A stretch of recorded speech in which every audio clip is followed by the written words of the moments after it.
How to withdraw on the Sleeper app. Welcome back to the channel. In today's tutorial, I'll guide you through the process of withdrawing your funds on the Sleeper app.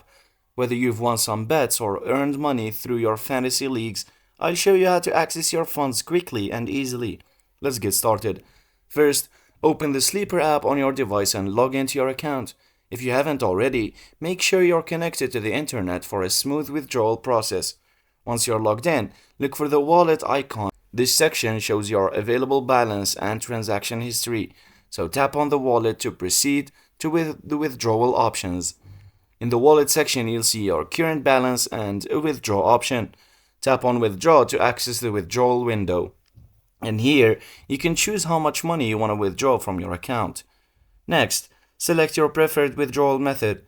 Sleeper typically offers various options like bank transfers, PayPal, or other payment services. So choose the method that works best for you and enter the amount you wish to withdraw. Before finalizing, double check the withdrawal amount and the method selected. Once you're sure everything is correct, tap on confirm withdrawal. You may be asked to verify your identity through a confirmation code sent to your email or phone. After confirming your withdrawal, your request will be processed. Depending on your chosen method, this may take anywhere from a few hours to a few business days. You can track the status of your withdrawal in the transaction history within the wallet section. And that's how to withdraw on the Sleeper app. Withdrawing your funds is quick and straightforward. If you found this tutorial helpful, please give it a thumbs up and thanks for watching.